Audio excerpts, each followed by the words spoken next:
अस्सलामुअलैकुम। उम्मीद है आप सब लोग खैरियत से होंगे। आज हम लोग बात करने जा रहे हैं गोल्ड के हवाले से कि गोल्ड मार्केट में क्या हो सकता है और गोल्ड कितना और ऊपर अप साइड में जा सकता है। तो गोल्ड का चार्ट मेरा ओपन हुआ है एफएक्स ओपन का। तो गोल्ड में एनालिसिस करेंगे और ज़्यादातर देखेंगे कि मज़ीद गोल्ड कितना ऊपर जा सकता है या किस किस कौन सी ट्रेड्स हमें इस वीक में मिली थी। तो ओवरऑल उसी हिसाब से बात करेंगे। अभी चलते हैं मंथ पे, 1 मंथ के चार्ट पे। उस ठीक है, प्रीवियस मंथ का हाई हमने लिया, जैसे ही ओपन हुआ लो, उसके बाद अप साइड में मोमेंटम। 1 वीक पे चलेंगे तो 1 वीक पे भी यही सीन हुआ है, सही है। और 1 डे पे चलेंगे तो कल के दिन, तो अभी के लिए जो न्यूज़ हैं वो कल के दिन एक न्यूज़ है, कल के दिन 3 न्यूज़ है।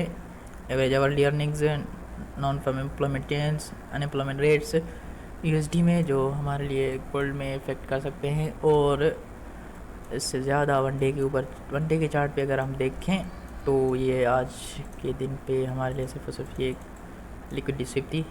उसके बाद मार्केट सीधा अपसाइड में ही जा रही है और गोल्ड ओवरऑल बुलिश ही है, अपने बुलिश पीरियड रेस को रिस्पेक्ट करता हुआ अपसाइड में चला जा रहा है। और बिटकॉइन मार्केट के हवाले से भी बात करेंगे थोड़े ही टाइम में, क्योंकि गोल्ड में ज़्यादा मज़ीद नहीं है। आप सभी लोग जानते हैं कि 1-2 दिन मार्केट अगर बेरिश हुई तो हुई, नहीं तो अपसाइड में मोमेंटम अपना चल ही रहा है गोल्ड का। तो आज के दिन के लिए सिर्फ हमारे पास एक ट्रेड बनी थी, जो कि अगर 1 आवर पे चलें सबसे पहले, तो अगर आप सेशंस इंडिकेटर लगा लें तो अच्छा होगा आपके लिए और इजी भी हो सकता है, क्योंकि सेशंस में ऐसा हो सकता है आपको कुछ प्रोफाइल्स ट्रेड कर सकते हैं। जैसे कि अगर एशिया का लो सेप हो जाए तो लंदन अपसाइड में मोमेंटम दे सकता है, और उसके बाद न्यूयॉर्क क्या कर सकता है उसकी आपको थोड़ा बहुत अंदाज़ा हो जाएगा कि अभी न्यूयॉर्क आज रिवर्सल दे सकता है। अगर एशिया कंसोलिडेट करे, लंदन अपना बड़ा मूव दे, तो न्यूयॉर्क क्या कर सकता है, यहाँ तो रिट्रेस कर सकता है, यहाँ तो कंसोलिडेशन कर सकता है। तो कल के दिन में न्यूयॉर्क ने रिट्रेसमेंट की। और आज के दिन में जैसे कि 15 मिनट के चार्ट पे चलते हैं, तो प्रीवियस डे का लो जैसे मार्केट ने स्विप किया, मैं आपको पूरा ये समझा देता हूँ कि आप एक जो सेशन है, सेशन के बेसिस के हवाले से कैसे बता सकते हैं कि आज मार्केट किस जोन तक जा सकती है या किस जोन तक नहीं जा सकती। तो कल के दिन के देखते हैं।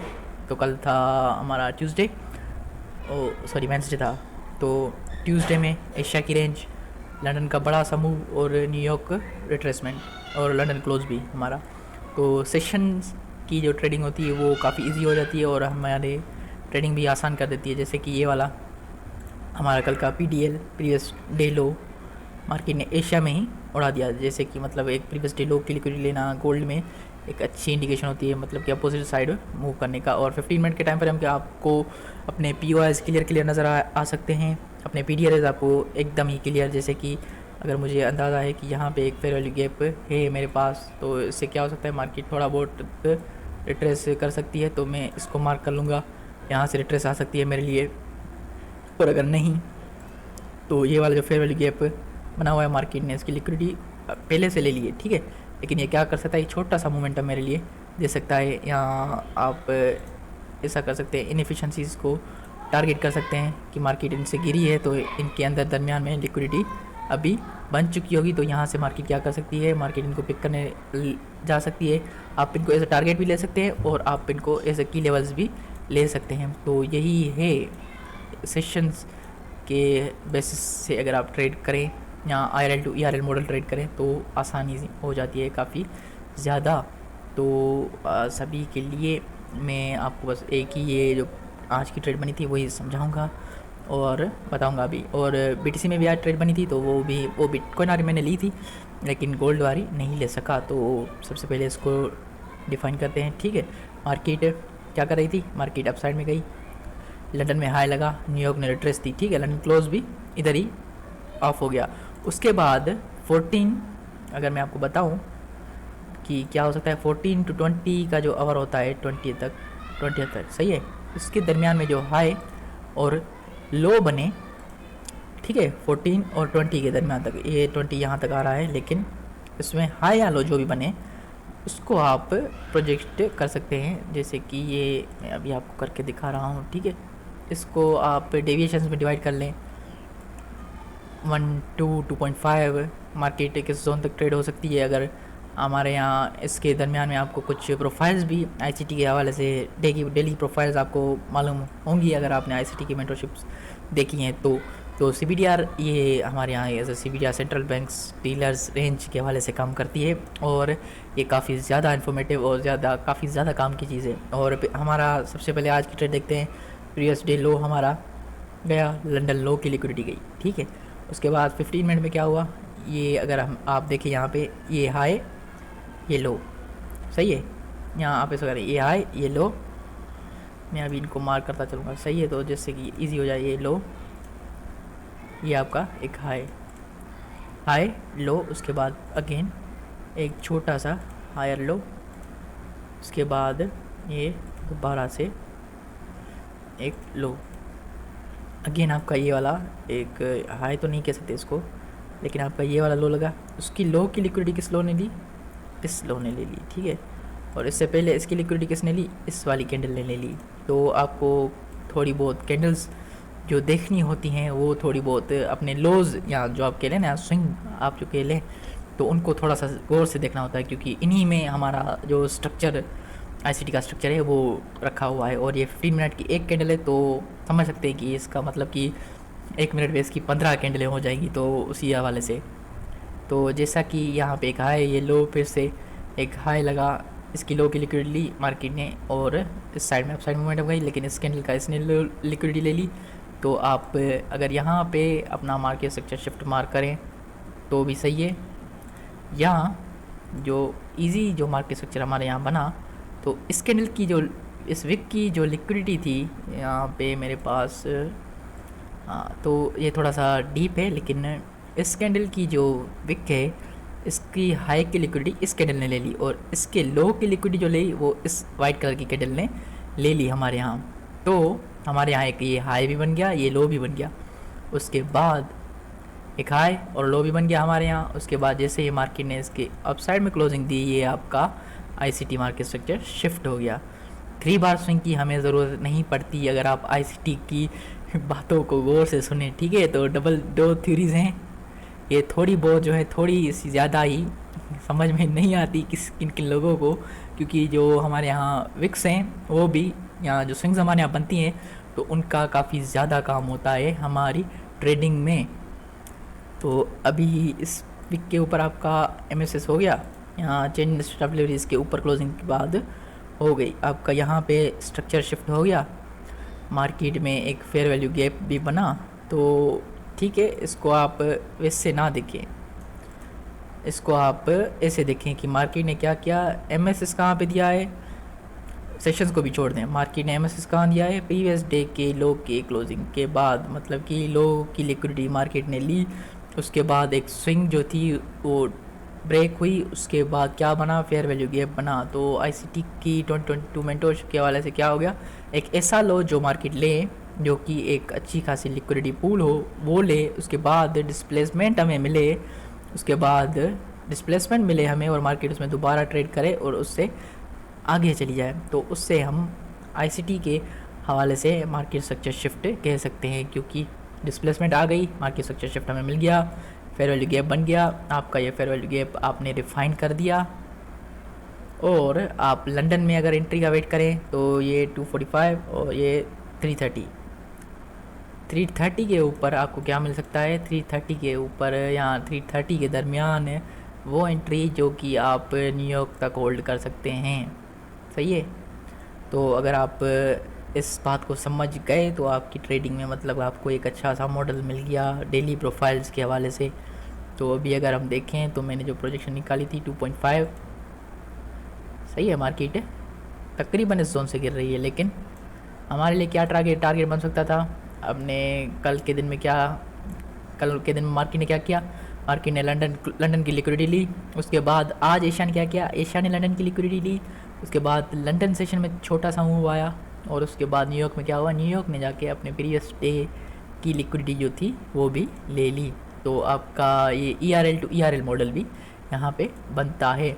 तो ये काफ़ी सारी चीज़ें हैं, अगर आप आज देखते ट्रेड करते तो आपको ये सारी चीज़ें नज़र भी आती। मैं यहाँ पे ब्रेक इवन मेरा हिट हो गया था, क्योंकि जो मैंने एंट्री ली थी वो तकरीबन मैंने ले ली थी इस जोन से ही, क्योंकि मैं थोड़ा बहुत काम में बिज़ी था तो मैंने यहाँ से एंट्री ले ली थी। मैंने सोचा यहाँ पे पहले स्टॉप लॉस नीचे था, उसके बाद मैंने यहाँ पे इस लो के नीचे 245 के दरमियान तक मुझे नहीं लगा था कि 330 में ऐसा हो सकता है कि मार्केट फिर से यहाँ पे रेड कर सकती है इस वैल्यू गैप में। तो ये मेरी अपनी गलती थी, क्योंकि इस स्टॉप लॉस इस एफ के नीचे, अगर टेक्निकली बात करें तो इस एफ के नीचे होना चाहिए था, और मैं थोड़ा सा ज़्यादा क्या कहते हैं वो थोड़े से ज़्यादा डेशा बनने की कोशिश कर रहा था, यहाँ पे सही कह सकते हैं, सही है। तो मार्केट से झगड़ा नहीं, इस बात का एंट्री नहीं दी, तो मैंने आज यहाँ पे दोबारा से एक पोजीशन ली। जैसे इस हाई की लिक्विडिटी ली तो वो 8 AM के टाइम पे हुआ था, यहाँ पे 1 मिनट पे जैसे इन्वर्जन हुआ था मैंने वहाँ से एंट्री ली। इस दूसरी कैंडल में मैंने अपनी ट्रेड को ऑफ कर दिया था। तो यहाँ पे वाला जो थोड़ा बहुत मेरा स्प्रेड में चला गया था वो मैंने यहाँ पे निकाल लिया। तो आज के लिए मेरा एक गोल्ड की जो 2 ट्रेड्स थी वो ये थी कि अगर आप यहाँ से पकड़ते तो यहाँ तक टारगेट कर सकते थे। टारगेट कहाँ तक करना है, ठीक है। प्रोफाइल्स में अब अगर हम देखें बाकी क्या करें, प्रीवियस डे का लो ले, अगर एशिया में ले और फेयर वैल्यू गैप भी बनाए M15 के ऊपर, M15 के टाइम फ्रेम के ऊपर, तो मैं आप सभी लोगों को ये बताता चलूँ, ठीक है। तो उसके बाद क्या कर सकते हैं आप, market structure shift fair value gap पे आप ट्रेड ले सकते हैं लंदन सेशन के अंदर, सेशन अगर आप ट्रेड करें तो सही है। और मार्केट का स्ट्रक्चर हमारा ओवरऑल पहले हमने देखा कि क्या था, मार्केट का हमारा स्ट्रक्चर बुलिश था। और अगर आप ये वाला देखें तो ट्यूसडे के दिन पे जो एशिया की रेंज की लिक्विडिटी थी लंदन ने ले ली थी, उसके बाद लंदन ने अच्छा सा मूव दिया, न्यूयॉर्क ने रिट्रेस की। आज के दिन में क्या हुआ, कैंडल ओपन हुई, मार्केट ने लो लगाया, उसके बाद हाई बनाने चली गई न्यूयॉर्क में। अभी क्या हुआ, अभी मार्केट ने 2.5 की कैंडल 2.5 के दरमियान में क्लोजिंग कर दी है। डाउन साइड में अगर क्लोजिंग करती है तो हमें 3 मिनट पे, शायद 3 मिनट पे स्ट्रक्चर शिफ्ट तो हमें मिल चुका है, लेकिन यहाँ पे अभी डिस्प्लेसमेंट नहीं आया, तो इस चीज़ का वेट कर सकते हैं। और क्या कर सकते हैं, और हम कोशिश कर सकते हैं कि अगर हमारी SMT बन जाए, तो यहाँ पे अभी भी SMT हमारी नहीं बनी, तो इस कैंडल का हाई,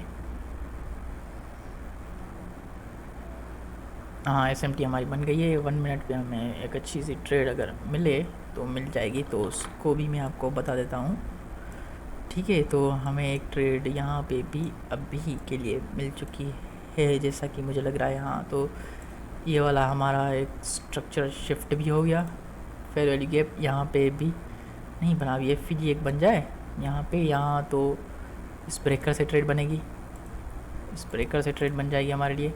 यहाँ तो मार्केट सीधा चली जाएगी डाउन, क्योंकि लिक्विडिटी काफ़ी ज़्यादा अभी पड़ी हुई है नीचे, क्योंकि एशिया का लो, लंदन का लो भी पड़ा हुआ है। तो आज के लिए, अभी के लिए गोल्ड में सिर्फ और सिर्फ यही है कि अगर मार्केट क्या कर सकती है, अभी यहाँ से सिर्फ और सिर्फ सीधा सीधा अभी चली जाएगी डाउन, कहाँ तक जाएगी, लंदन के लो तक। तो ये वाली एक अच्छी सी ट्रेड हमारी थी जो कि नहीं देख सके, इसलिए मिस हो गई, लेकिन अभी वेट कर सकते हैं यहाँ तक आए तो यहाँ से ट्रेड में। अगर मेरी 2 ट्रेड्स का डेली का होता है तो आज की 2 ट्रेड्स का कोटा तो पूरा हो गया, लेकिन कोशिश करेंगे अगर अच्छी सी यहाँ पे रिजेक्शन या एक SMT बन जाए इस जोन में दोबारा, तो हम ट्रेड ले लेंगे। और अभी चलते हैं BTC US डॉलर के ऊपर, क्योंकि BTC का जो मैंने चार्ट अपने ग्रुप में शेयर किया था तो मार्केट उसको थोड़ा बहुत रेस्पेक्ट नहीं दे रही, तो अभी के लिए उसको देखेंगे, इसको छोड़ देते हैं और 1 डे पे चलते हैं सीधा।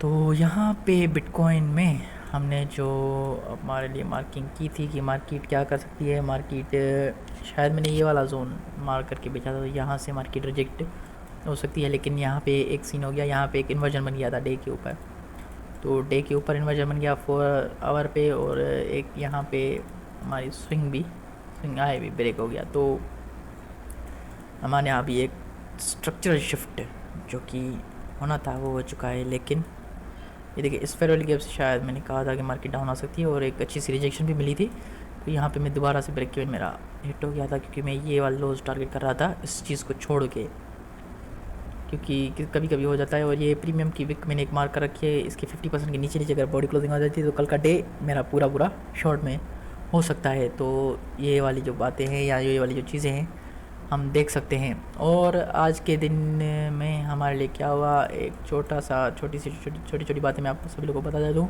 मार्केट अपने बुलिश अप ट्रेंड में थी, और क्या हुआ, मार्केट ने एक फेयर वैल्यू गैप जो 4 आवर पे था प्रीवियस डे में बना हुआ, तो उसमें अंदर टेप किया। 1 आवर पे भी सेम फेयर वैल्यू गैप बना हुआ था। और ये वाली चीज़ें कब हुई थी, ये वाली चीज़ें हुई थी लंदन के दरमियान में। ये 1 आवर पे फेयर वैल्यू गैप, ये आपका 4 आवर पे ग्रीन में शायद मार्क किया हुआ है।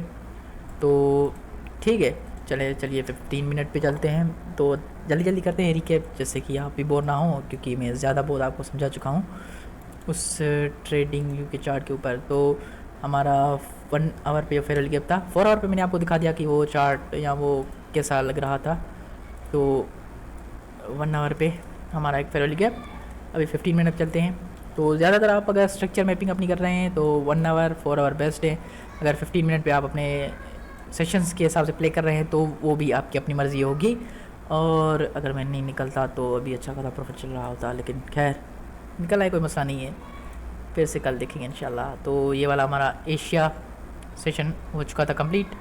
यहाँ पे लो बन गया था, तो मार्केट ने क्या किया, एशिया का लो ले लिया यहाँ पे, ठीक है। लंदन के स्टार्ट से थोड़ा सा पहले ही 2M यहाँ पे स्टार्ट हुआ, तो मार्केट एक अपने HTF PDRA में भी थी, एशिया का लो भी ले लिया था। और उससे पहले ही मार्केट ने क्या किया था, मार्केट ने MSS यहाँ आपकी CSID दे दी थी। यहाँ पे आपका MSS, अगर MSS का वेट करें तो, और अगर स्विंग का वेट करें तो ये वाला आपकी MSS या CSID आपकी हो गई। उसके बाद क्या था, उसके बाद एक फेयर वैल्यू गैप भी बन गया था, लेकिन इसमें भी काफ़ी ज़्यादा दिक्कतें आ जाती हैं, क्योंकि ये देखिए, ठीक है, ये वाला फेयर वैल्यू गैप एक बार इन्वर्स हो चुका था। उसके बाद मार्केट ने दोबारा से इसकी अपसाइड में क्लोजिंग दे दी। उसके बाद अगर आप NY में ट्रेड करते तो अच्छा होता, क्योंकि लंदन में एक FVG दोबारा से ये बन चुका था और मार्केट ने इसमें ट्रेड भी किया। तो आपका यहाँ पे मार्केट स्ट्रक्चर शिफ्ट, यहाँ पे आपका मार्केट स्ट्रक्चर शिफ्ट हो गया। और यहाँ पे आपका फेयर वैल्यू गैप, आपका लंदन में भी एक फेयर वैल्यू गैप बन गया। तो आप यहाँ से अगर ट्रेड लेते आज के दिन में, तो यहाँ पे मार्केट ने आज इस जोन में कितने बजे, तकरीबन 7 बजे हमारा सेशन शुरू होता है, तो 7 बजे ही मार्केट ने इसके अंदर ट्रेड किया। उसके बाद 8:15 पे एक फेयर वैल्यू गैप दोबारा से बन गया। तो यहाँ पे अगर मैं क्लोज़ नहीं करता तो अच्छा रहता, क्योंकि ये वाला फेयर वैल्यू गैप जो था, जैसे मार्केट इसके नीचे क्लोजिंग हुई तो मेरा ब्रेक इवन हो गया। और एशिया का हाई जो टारगेट था वो थोड़ा बहुत मिस हो गया, थोड़ा बहुत, बस खैर है, इसका कोई मसला नहीं है ज़्यादा। तो आज आपने देखा, जैसे कि मैंने आपको दिखाया, कि एशिया की लो या प्रीवियस डे की लो और सेशंस को मिला के आप कैसे एक इंट्राडे ट्रेड को प्लान कर सकते हैं। तो आज की इस वाली वीडियो में इतना ही। उम्मीद है आप सभी लोगों को ये वाली बातें जो मैंने आज आपको बताई, या जो ट्रेड सेटअप मैंने आपको समझाया, आपको समझ आ गया होगा। और इस ट्रेड की जो टेक प्रॉफिट लिमिट है वो कैसे लेनी है, तो वो इस तरीके से लेनी है। आपने जिस लोन ने लिक्विडिटी ली और जिस लोन ने MSS, जिस साइन MSS किया या CSID दी, आप उसको प्रोजेक्ट कर सकते हैं CVDR रेंज निकाल के यहाँ। तो आप ऐसे कर सकते हैं -1, -1.5, 1.5 को छोड़ के, क्योंकि जो हमारी प्रोजेक्शन होती है वो होती है प्रोजेक्शन प्लस SLR में निकाल देता हूँ फिर। तो -2, -2.5 और 4.5 आप जो TPs हैं वो ले सकते हैं। तो 2 पॉइंट मैं ज़्यादा कोशिश करता हूँ, अगर मैं एक किसी डिस्काउंटेड FVG से ले रहा हूँ तो 2 या 2.5 पे अपनी ट्रेड हाफ या ट्रेड ब्रेक इवन कर दूँ, या कुछ इस ऐसे FVGs के नीचे अपना स्टॉप लॉस शिफ्ट कर दूँ, क्योंकि ब्रेक इवन हिट होना तो मज़ा नहीं देता।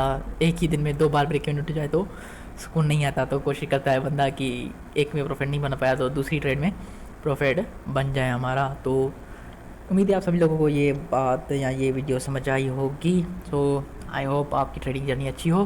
तो मिलते हैं इंशाल्लाह कुछ दिनों बाद फिर से एक अपडेट की वीडियो में। Thank you.